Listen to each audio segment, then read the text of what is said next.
한강 둔치. 붉은기 거북 한 마리가 한가롭게 일광욕을 즐기고 있다. 녀석의 고향은 북아메리카의 미시시피 강이다. 날카로운 발톱과 단단해 보이는 등껍질을 가진 파충. 지금 한강은 붉은기 거북들의 세상이 되고 있다.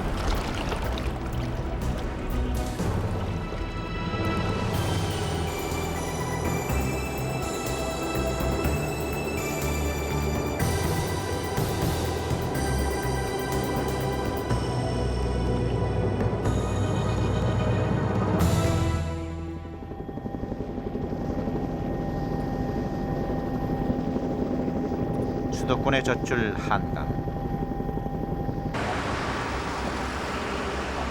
그 가운데 자리한 밤섬은 생태계 보전 지역으로 지정된 한강에 유일하게 남아있는 생태계의 보고다.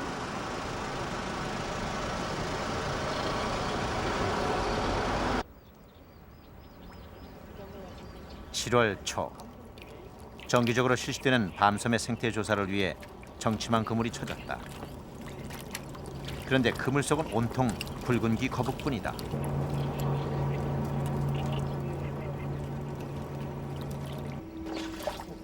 당연히 있어야 할 물고기는 거의 없다.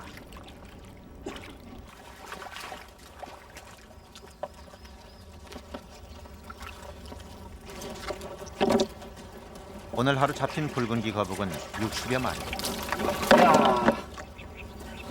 한강에 서식하고 있는 것으로 알려진 참개나 메기, 납자루 같은 어종은 적어도 밤섬 인근에는 붉은기 거북이 비정상적으로 많다는 얘기다.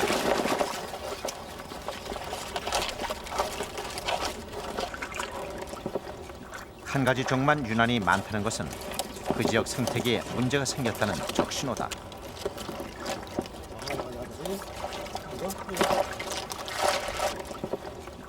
토막난 물고기 조각도 보인다. 이게 뭐야? 왜 이것만 남았지? 뜯어먹는 거야 이게? 녀석들이 그물에 함께 잡혀있던 물고기를 뜯어먹은 모양이다. 그 전에 우리 저 황소개구리 막 그냥 막 한강에도 나오고 막 사람들 난리쳤잖아요. 예. 그게 5, 6년 전이거든. 예. 근데 그 이후로 최근에는 황소개구리 안 나와요. 예. 그 대신 이게 붉은기 거북 한강을 이제 거의다 점령해 버려서 침했어요.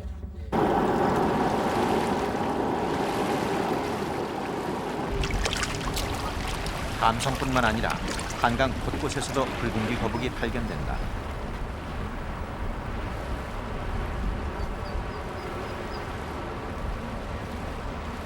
너무 흔해 우리나라 토종으로 오해하기도 하지만 녀석의 고향은 미국의 미시시피강, 웨레준이다. 그런데 언제부터인가 녀석들의 숫자가 위협적으로 늘고 있다.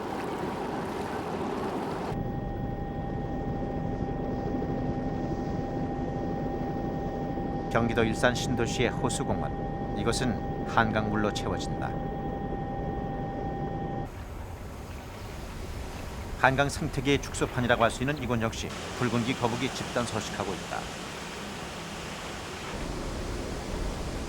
바위 위에 나와 있는 것만도 20여 마리. 크기도 다양하다. 거북이는 벼는 동물이다. 스스로 체온을 유지할 수 없기 때문에 햇볕을 쬐어 체온을 높인다. 이렇게 해야 먹이를 소화시키는 효소도 분비된다.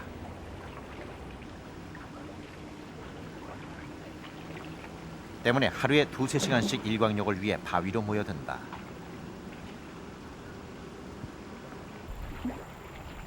숫자가 많다 보니 서로 좋은 자리를 차지하기 위해 자리 다툼이 벌어지기도 한다.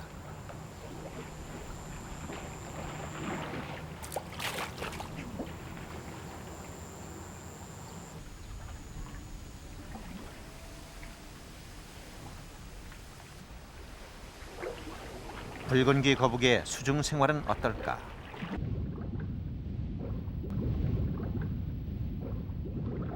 호수공원은 지난 96년 신도시가 개발되면서 만들어진 인공호수로 비교적 깨끗한 2, 3급수의 수질을 유지하고 있다.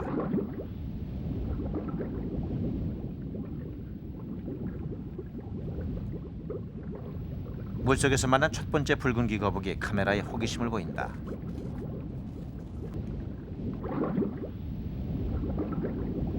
카메라를 향해 겁없이 다가와 요모조모를 살피는 것이 이 녀석은 사람을 그다지 두려워하지 않는 것 같다.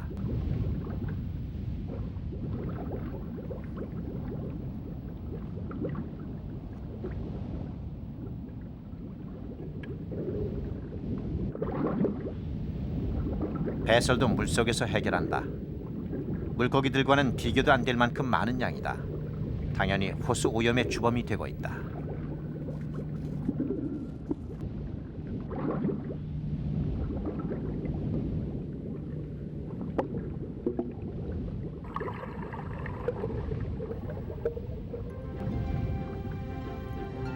우리나라 토종인 자라를 만났다.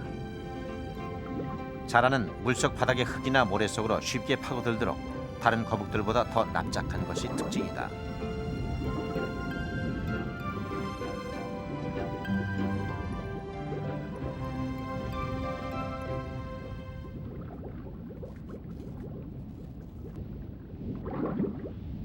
바위 밑에 몸을 숨기고 있는 붉은기 거북도 있다. 먹잇감을 기다리고 있는지 잔뜩 긴장한 모습이다.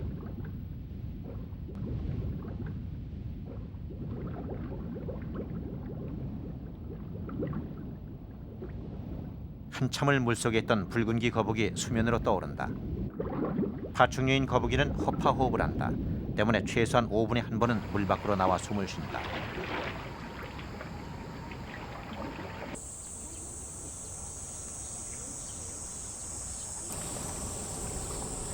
호수공원 안에 따로 마련된 생태 연못.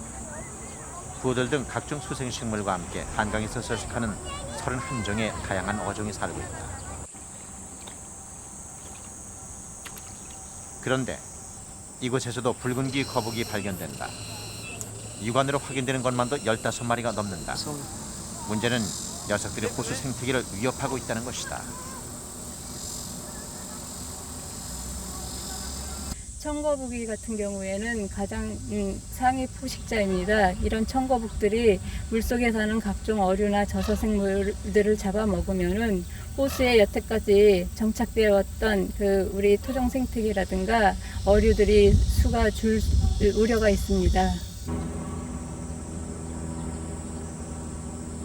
도대체 연못 아래에서는 어떤 일이 벌어지고 있는 것일까?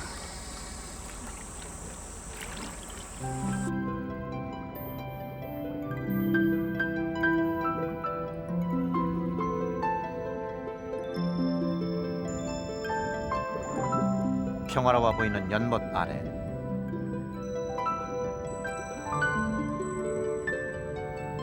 흰줄 납줄개, 참붕어, 버들매치 등 다양한 종의 물고기들이 눈에 띈다.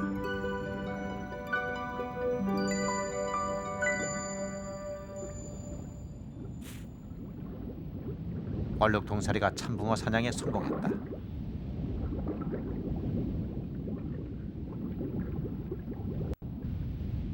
인위적으로 조성한 연못이지만 다양한 생물종이 모이면서 이곳에도 나름의 먹이사슬이 형성됐다.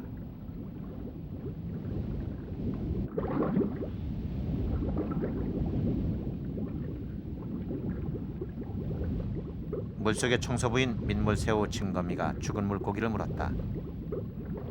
이를 보고 달려드는 또 한 마리의 징거미.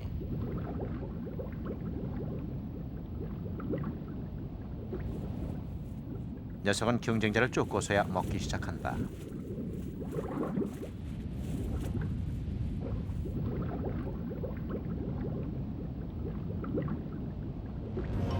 그런데 난데없는 침입자가 나타났다.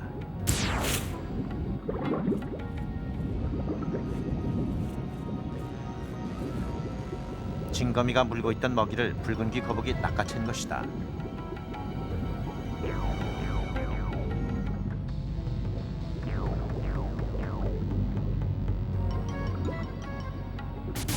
녀석은 내친 김에 징거미까지 덥석 문다.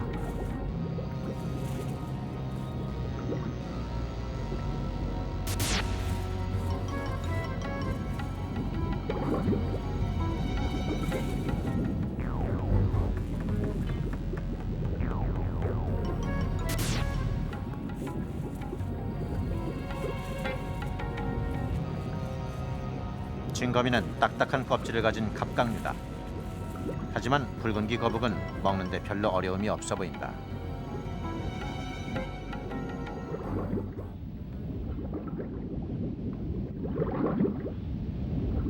증거미를 먹어치운 녀석이 또다시 주위를 살핀다.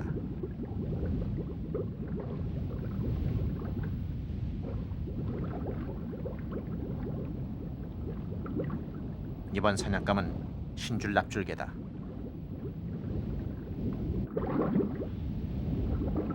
육성에서는 느린 보인 거북이지만 물속에서 먹이를 사냥할 때는 놀라울 정도로 빠르고 민첩하다.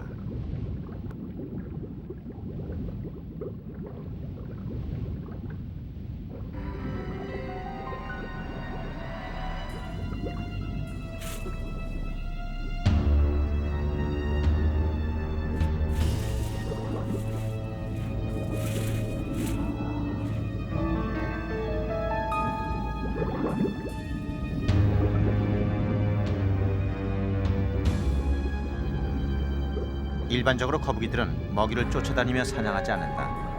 하지만 붉은귀 거북은 먹이를 쫓아다니며 사냥한다. 먹는 양도 엄청나다. 한 번 시작하면 대여섯 마리쯤 연달아 먹어야 직성이 풀린다.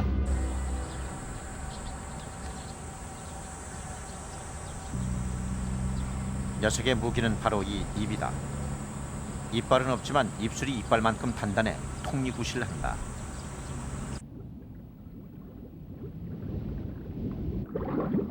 녀석이 노리는 것은 작은 것만이 아니다.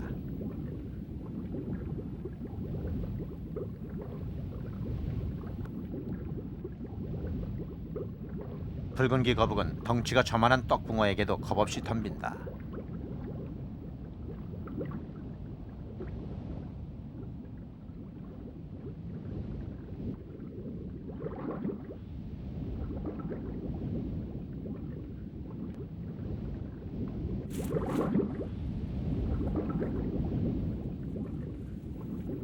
결국 꼬리를 뜯기고만 떡붕어.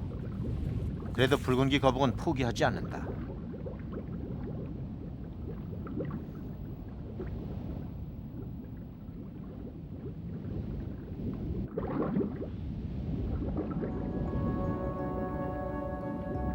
연못 아래는 이렇게 상처 입은 크고 작은 물고기들이 적지 않다.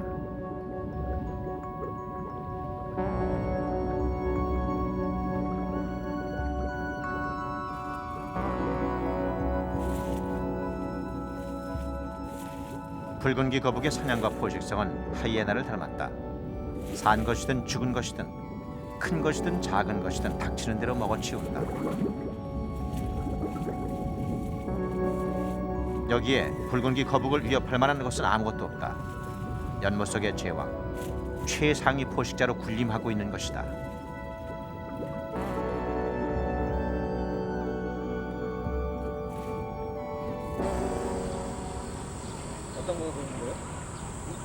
붉은귀 거북이 문제가 되자 일산호수공원 관리사업소에서는 지난 2000년부터 본격적인 포획을 시작했다.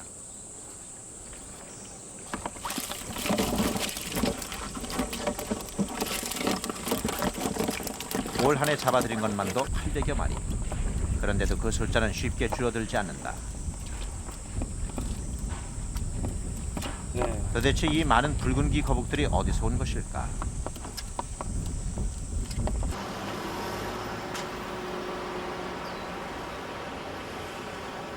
애완동물 전문 시장인 서울 청계천 7가.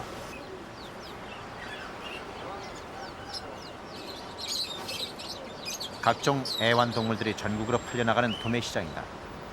이 중에는 이구아나 같은 수입동물도 적지 않다. 모두 애완용으로 특별한 규제 없이 들여온 것들이다. 붉은귀 거북도 이들 중 하나다. 붉은귀 거북이 수입되기 시작한 것은 70년대 후반. 처음에는 애완용으로 들여오기 시작했고 거북이를 귀하게 생각하는 정서와 맞아떨어지면서 방생용으로도 인기를 얻었다. 개인이 사가는 것보다 단체로, 무슨 종교 단체에서 단체로 다 몇 박스씩 그렇게 한꺼번에 사갔어요.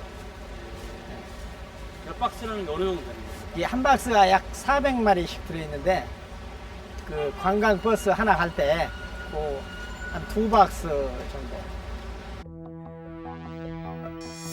환경부의 통계에 따르면 지난 5년간 공식적으로 수입된 붉은귀 거북은 580만 마리에 이른다. 수입하는 데만도 50억 가까운 돈이 들었다.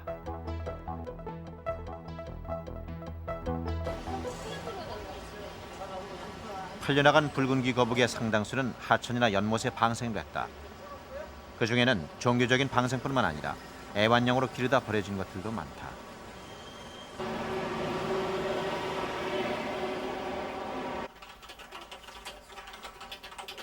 거북이를 애완용으로 키우기란 생각처럼 쉽지 않다.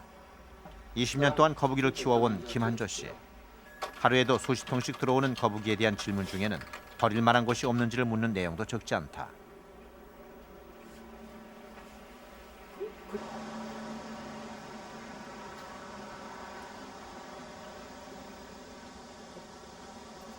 이유는 관리의 어려움 때문이다. 처음 새끼를 키울 때는 귀엽고 관리도 어렵지 않아 손쉽게 키울 수 있다. 하지만 5, 6년이 지나 거북이가 15cm를 넘으면 상황은 달라진다. 엄청난 배설량 때문에 2, 3일만 지나도 금세 물이 더러워지는 것이다.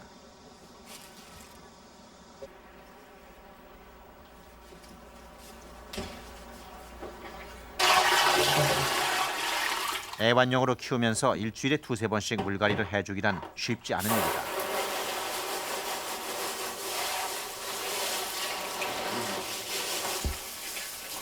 게다가 성체가 되면 겨드랑이에서 나는 악취가 심해 가까이 두고 키우기가 힘들어진다. 어린 개체들은 배설을 해봐야 이렇게 건져내면 되거든요. 근데 이제 큰 15cm 이상 넘어가면서부터는 배설량이 엄청나기 때문에 따로 별도로 여과 장치를 하지 않는 한은 그 물이 굉장히 빨리 더러워집니다. 그러다 보면은 그 물갈이를 못 해주게 되고, 그러다 보면 이제 병도 걸리고 또 관리를 못 하게 되니까 자연상태로 방생이 되고.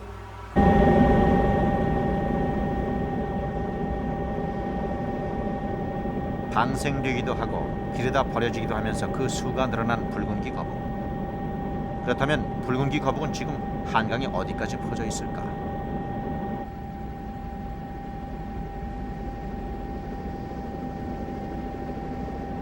한강 상류를 확인해 보기로 했다.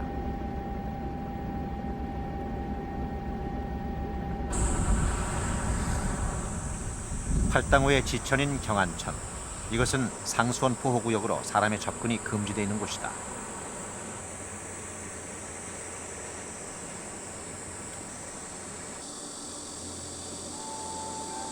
이곳에서도 붉은귀 거북은 쉽게 발견된다.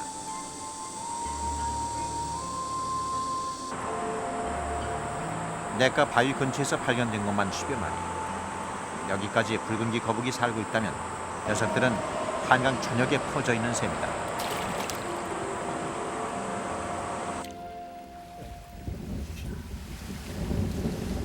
붉은귀 거북의 분포를 확인하기 위해 채집에 나섰다. 묵직해. 멸치에 걸린 녀석은 꽤 묵직한 것이 크기도 밤섬 인근에서 보던 것보다 훨씬 더 크다. 그게 한 27cm. 새로워요? 등껍질 길이 27cm. 지금까지 잡힌 것들 중에 25cm. 가장 큰 녀석이다. 27cm. 길이를 곡선을 맞았을 때, 그러면 우리나라에서 거의 한 20년 이상 이 살았던 녀석들이 그렇게 하나같이 등껍질에서 각질이 떨어진다. 떨어져 몸이 나가. 크면서 자기들이 이제 풀처럼 뭐 떨어지는 것이 그 각질이다. 풀숲이라든가 돌 같은 데 영양 기어다니다 상태가 보면 좋아 이제 지금도 이게 계속 자라고 미쳐가지고 있다는 증거다. 꺾어지는 게. 붉은귀 거북이의 천적은 없다고 봐야 돼, 우리나라에서. 이거를 먹을 수 있는, 이거를 씹을 수 있는 동물이 우리나라에 지금 없잖아. 그렇지?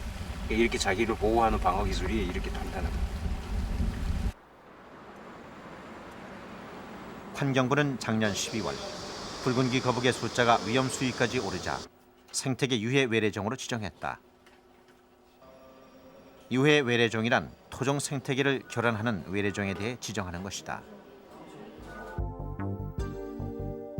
그동안 지정된 동물로는 식용으로 들여온 블루길, 크니베스, 황소개구리가 있고 이번에 지정된 붉은귀 거북이 4번째다. 붉은귀 거북만 애완용으로 수입된 것이다. 환경부는 생태계 유해 외래종 지정과 함께 붉은귀 거북의 수입을 금지시켰다.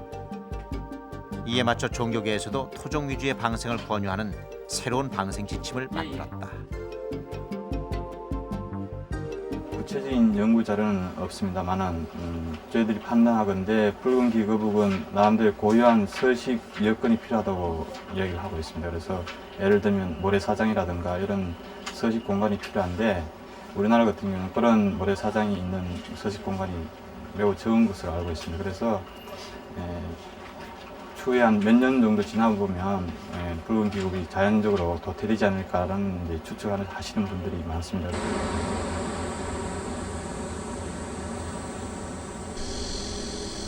그렇다면 유해 외래종 지정으로 모든 문제가 해결된 것일까?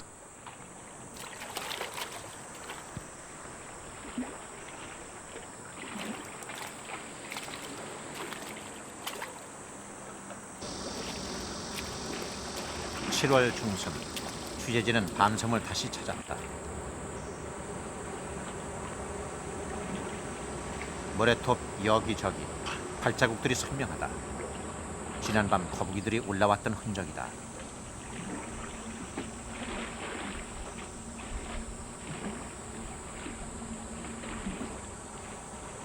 모래톱에서 붉은기 거북을 만났다. 녀석은 사람이 다가가도 도망가지 않은 채 모래톱을 떠나지 않는다.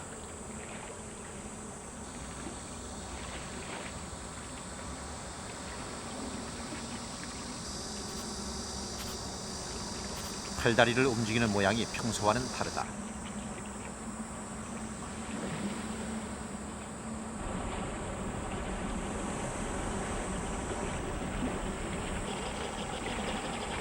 유해 외래종 지정 이후 한강관리사업소에서는 밤섬을 중심으로 붉은기 거북을 포획하고 있다. 그런데 잡힌 녀석들 중에 하나가 통 속에 그만 알을 낳았다.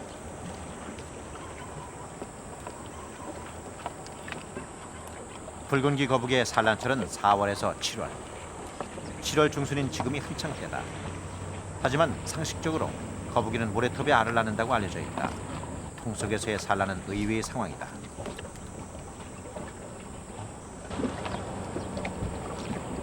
결국 알은 다른 녀석의 먹이가 되고 만다.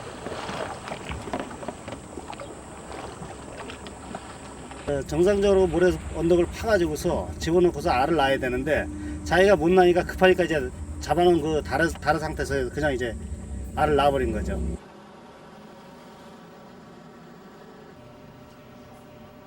밤섬에서 포획된 붉은기 거북 암컷들의 상태가 어떤지 조사해 보았다.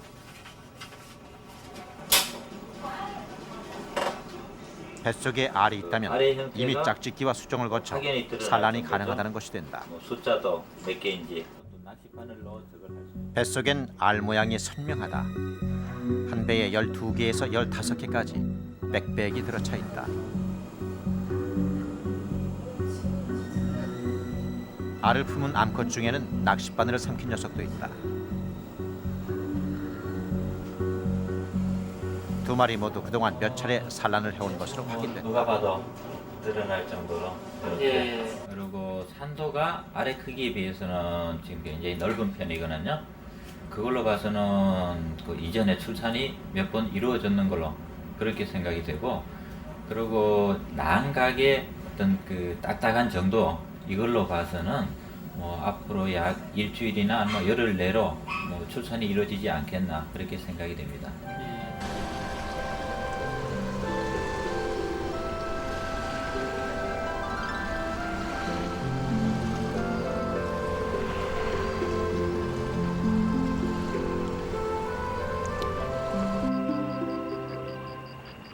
과연 이 땅에서 붉은기 거북의 산란은 어떻게 이루어질까? 이를 위해 취재팀은 밤섬에서 야영을 시작했다.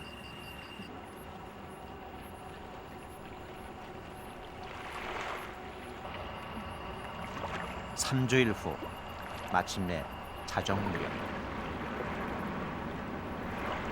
붉은기 거북 한 마리가 모래톱을 보낸다. 녀석은 물가에서도 꽤 떨어진 곳까지 올라간다. 웬만큼 강물이 불어도 잠기지 않을 만큼 먼 곳이다.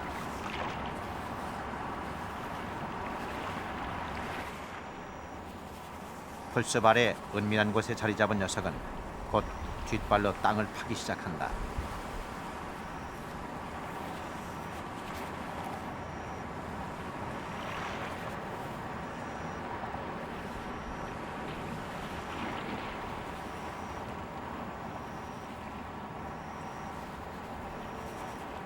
땅을 파기 시작한 지 2시간.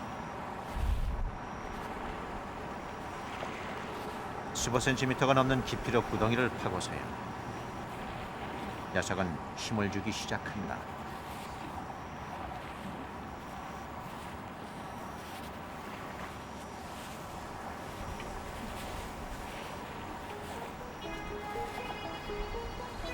꽁무니에서 지름 3cm 정도의 자름한 알이 나온다.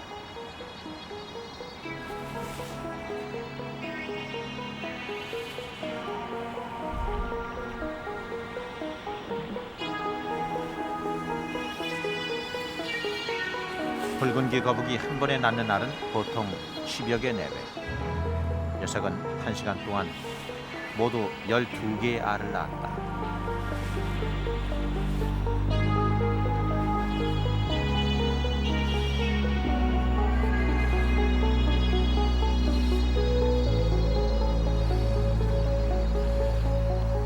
알을 다 낳은 어미는 깃발로 땅을 다지기 시작한다. 알을 낳은 흔적을 없애고 모래 속에서 제대로 부화하기 위해서다.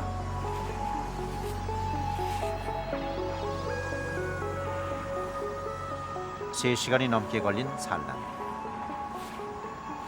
어미는 지친 몸을 이끌고 자리를 떠난다. 어미의 임무는 여기까지다.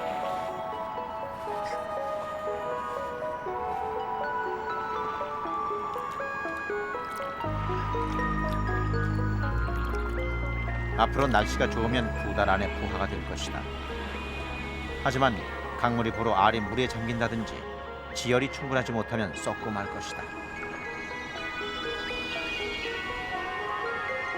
산란은 어미가 했지만 부화는 자연의 몫으로 남겨지는 것이다.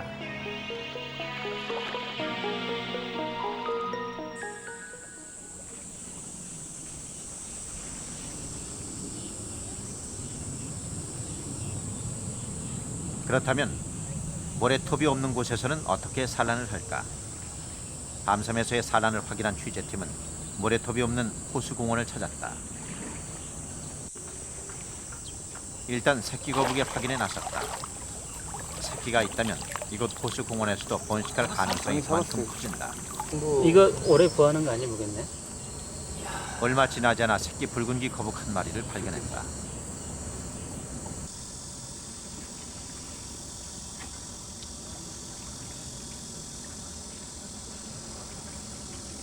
등껍질의 길이가 5cm 남짓한 것으로 보아 태어난 지 1년밖에 안 된 것이다. 정말 작다.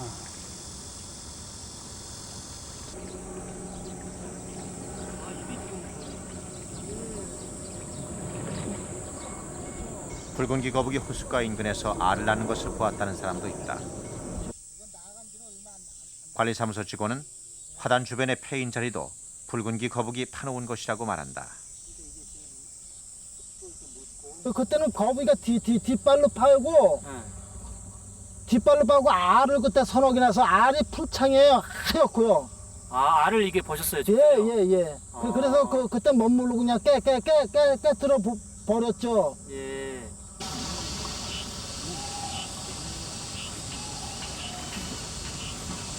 모래가 아닌 일반 흙에서도 붉은기 거북이의 산란이 가능할까?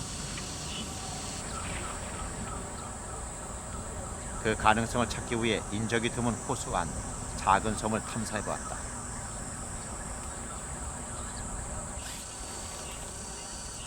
섬 안에서 말라버린 붉은기 거북이 알껍질이 발견됐다. 부화된 것인지는 알 수 없지만 크기와 색깔, 형태로 보아 붉은기 거북이의 알이 분명하다.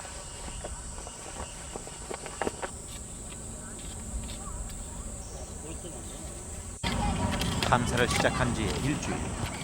취재진은 뜻밖의 알을 발견했다. 자라 알이다. 모래톱에서나 산란이 가능한 것으로 알려진 자라 알이 일반 흙에서 발견된 것이다. 자라 알은 붉은기 거북 알과 달리 탁구공처럼 동그랗고 껍질이 딱딱하다. 그렇다면 이곳 흙에서 부화까지 할 수 있을까?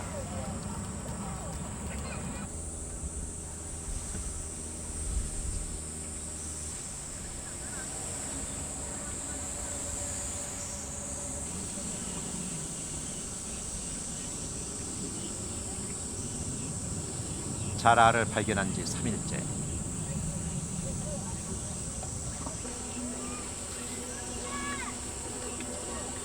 드디어 부화가 시작됐다.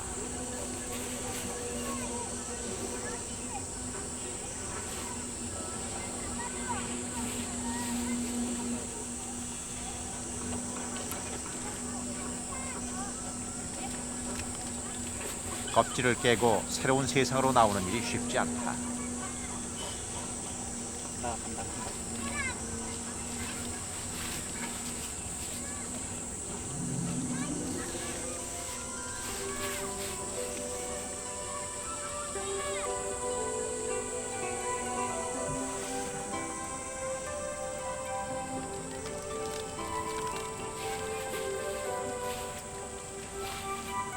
총 12개의 알 중에 9마리의 새끼가 나왔다. 모래톱에서의 부화율에 떨어지지 않는 수치다. 일반 흙에서도 번식이 가능하다는 것을 확인시켜주는 것이다.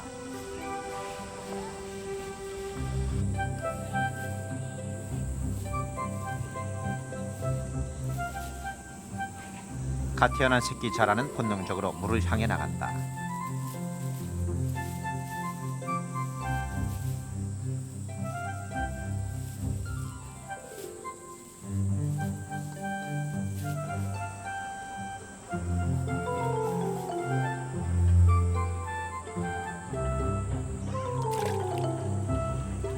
모래가 아닌 일반 흙에서 부화하는 새끼 자라. 이것은 곧 붉은기 거북 역시 일반 흙에서 산란하고 부화할 수 있다는 것을 뜻한다. 우리가 보통 이제 뭐 거북 종류들이 이제 모래에다가 알을 낳고 그 모래가 이제 햇빛을 받아서 그 열에 의해서 부화된다라고 우리가 이제 교과서적으로 그렇게 알고 있는데, 아주 극한 상황 속에서는 뭐 바위 돌밑이라든가 아니 보통 일반 흙도 파고 그 안에다가 알을 낳고 번식도 시키는데 대신 부화율은 좀 떨어지겠죠, 그게. 근데 그만큼 붉은기 거북이 그런 데다가도 알을 낳는다는 것은 그만큼 생존에 아주 철저하게 대비를 한다는 겁니다. 그게.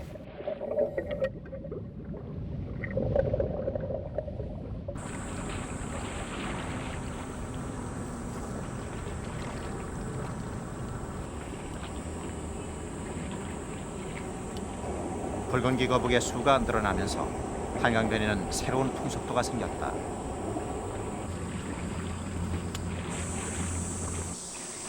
들채 하나 들고 강변을 이잡듯 뒤지고 다니는 사람들이 생겨난 것이다.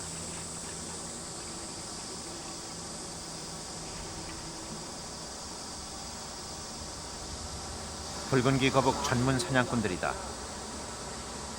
박재순 씨 역시 7년 전부터 전국을 다니며 붉은기 거북을 잡고 있다. 하루에 잡는 양은 20-30마리. 대부분 애완용이나 약재로 팔린다. 현재 박 씨처럼 한강에서 붉은기 거북을 잡는 사람만도 10대명에 이른다. 박 씨는 한강 이외에도 전국 하천 어디든 붉은기 거북이 없는 곳이 없다고 얘기한다. 하천이든 호수든 깨끗한 물이든 더러운 물이든 붉은기 거북은 어디에나 있다는 것이다. 이게 어디서 까는지 뭘 알을 까든 새끼를 까든 까니까 자꾸 늘어나는 거지. 대한민국 딱 어디 가나 없는 데가 없어요, 이게. 저 청평이나 팔당이나 뭐 파라오 같은데, 청주 같은데 어디 뭐 가끔 어디 민물고기 저 민물 나는 데 가면 없는 데가 없다고. 심지어 유로 낚시터에도 지금 바글바글하다고.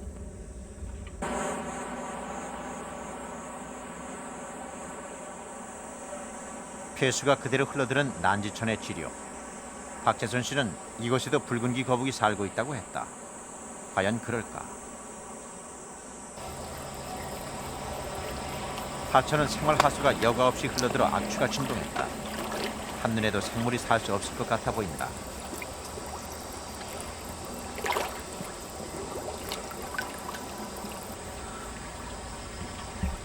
먼저 하천의 수질을 검사해봤다. 결과는 한강물보다 4배나 탁하고 용존 산소량도 생물이 살 수 없을 만큼 아주 낮았다.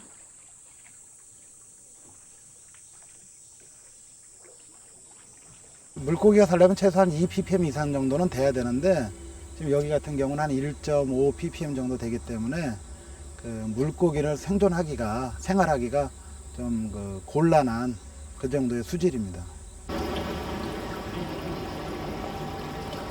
물고기가 살 수 없는 곳.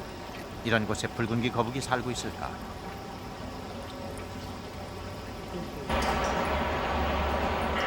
그러나 붉은귀 거북은 있었다.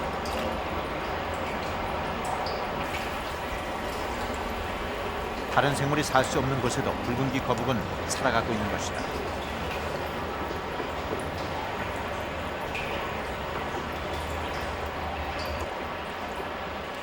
도대체 녀석들은 이 더러운 곳에서 뭘 먹고 사는 것일까?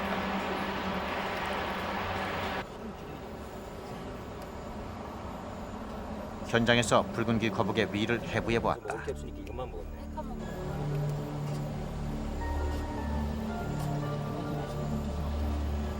위에서 나온 것은 오염된 물에서 자라는 녹조류인 백함과 실지렁이. 여기에 붙어 있는 놈이 지금 나와서 살아 있는 거래. 녀석들은 이것만으로 배를 채우면서 놀라운 적응력으로 살아가고 있다.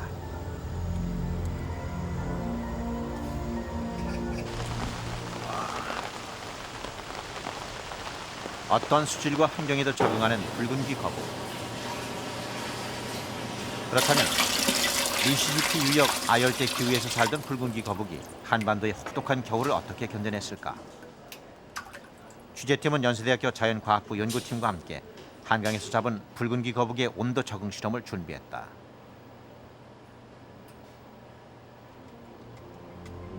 수온 섭씨 25도, 한강의 한여름 수온이다.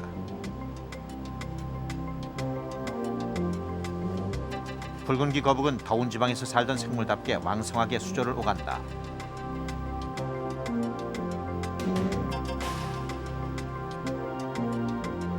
먹이에 대한 반응도 빠르다. 평소의 녀석들답게 적극적으로 먹이를 낚아챈다.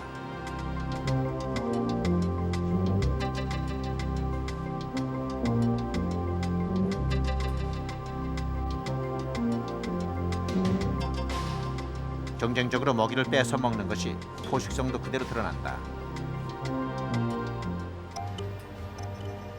수온을 섭씨 10도로 낮췄다. 가을철 한강의 수온이다.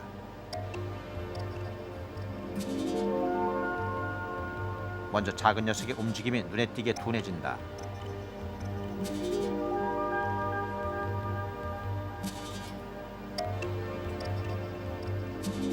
큰 녀석도 먹이를 보고 달려들지만 몸이 말을 듣지 않는다.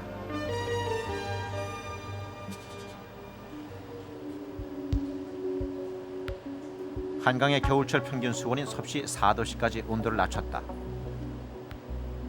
두 마리 모두 죽은 듯 미동조차 없다.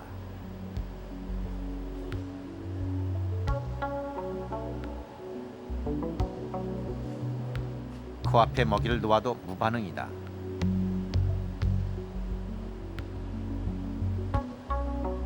간신히 물 밖으로 고개를 내밀고 숨쉬기를 할 뿐이다. 활동을 줄여 몸속의 에너지를 최대한 아끼는 것이다. 실험 일주일 후 섭씨 4도씨의 차가운 물속에서 지낸 붉은귀 거북들의 상태를 확인해 보았다. 꼼짝 않는 거북. 건드리면 움찔하는 것이 죽지는 않았다. 동면을 해본 적이 없는 녀석들이지만 가수면 상태로 우리나라의 추위를 견뎌내고 있는 것이다. 이미 모든 환경에 적응해 토착화하고 있다는 증거다.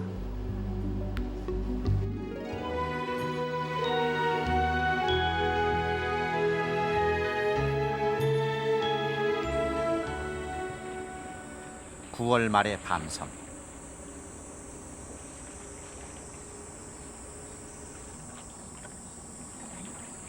붉은귀 거북의 산란이 있은 지 2달이 지났다.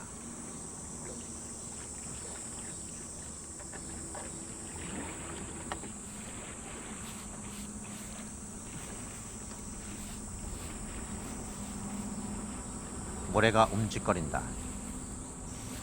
녀석들의 부하가 시작됐다.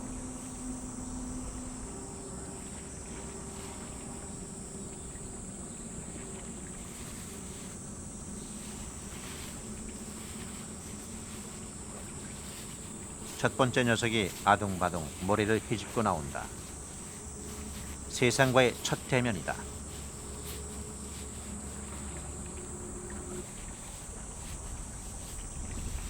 연달아 다른 붉은귀 거북들도 함께 나온다. 거북이들은 지상에 있는 수많은 위험을 나누기 위해 서로 신호를 주고받은 뒤 한꺼번에 나온다. 12개의 알 중에 7마리가 한꺼번에 세상으로 나왔다.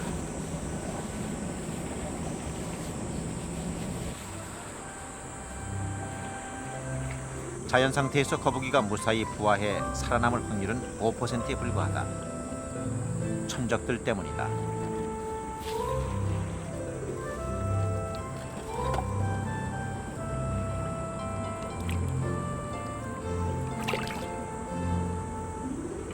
하지만 천적이 없는 밤섬에서 부화에 성공한 녀석들은 모두 한강에 무사히 도착했다.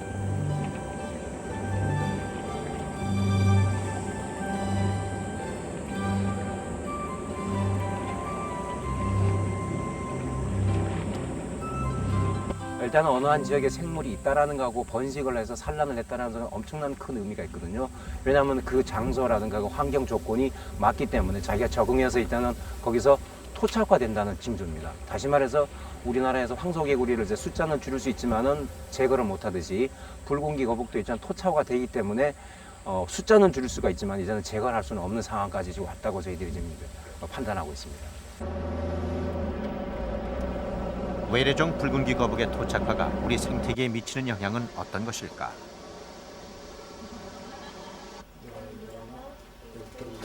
전북대학교 이원구 교수는 최근 몇 년 사이 하천에서 눈에 띄게 사라져가고 있는 남생이에 주목하고 있다. 남생이는 야생동물 보호종으로 지정된 토종민물 거북이다. 하지만 이미 하천에서는 보기 힘든 희귀종이 됐다.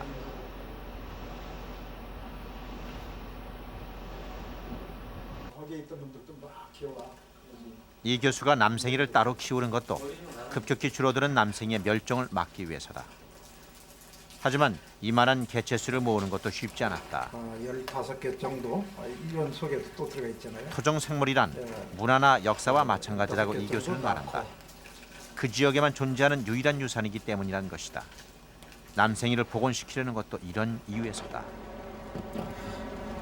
그 나라에 고유한 것은 그 나라가 보존하고 간직하고 있어야 됩니다. 그것은 이제 그럼 현 추세로 봐서는 그 유전자 수준에서도 그 유전자는 지구상에 지금 그 유일한 유전자입니다.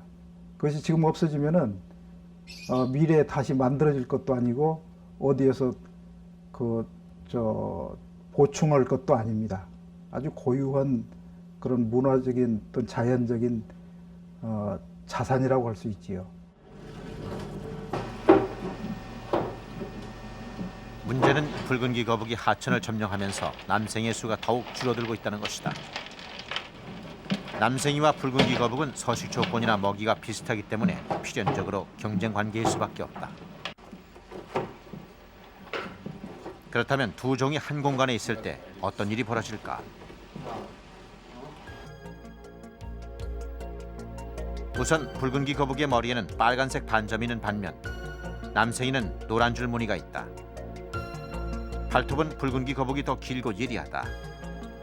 등에는 둘 다 육각형의 무늬가 있지만 색깔은 붉은귀 거북이 더 화려하다. 둘을 한 수조에 넣고 먹잇감으로 작은 물고기 한 마리를 넣어보았다.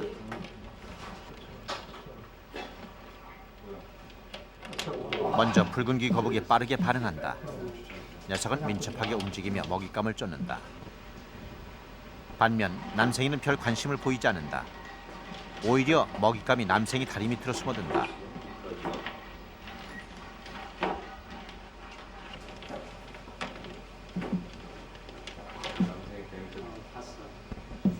먹이를 쫓던 붉은귀 거북이 먹잇감에 숨어든 남생이 다리를 공격한다.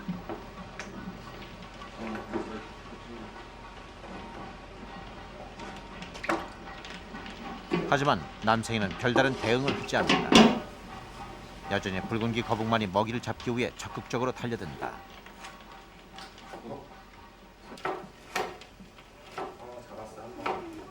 결국 먹잇감은 붉은귀 거북의 차지가 됐다.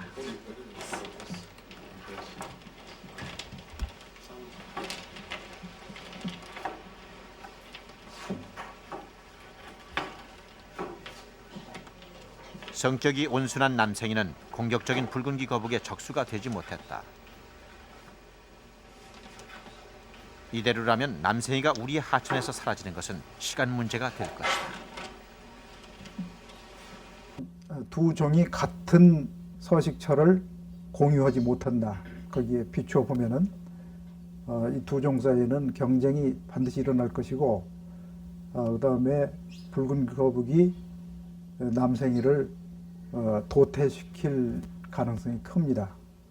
그래서 이것을 퇴치하기 위해서 또 얼마나 많은 그런 노력을 기울여야 될지 그건 모르지요.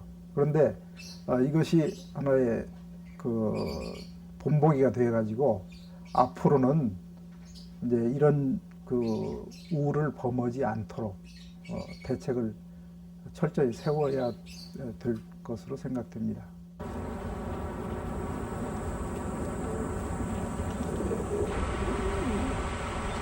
붉은기 거북이 유해 외래종으로 지정된 지 10개월. 수입이 금지된 지금도 녀석들은 여전히 한강 곳곳에서 발견된다. 그리고 강한 적응력과 포식성으로 토종의 쇠약해진 틈을 비집고 토착화하고 있다. 처음 붉은기 거북을 들여오면서 녀석들이 토종의 자리를 빼앗을 것이라고는 아무도 생각하지 못했다. 결국 인간의 섣부른 욕심이 우리의 한강을 붉은기 거북에게 내준 것이다.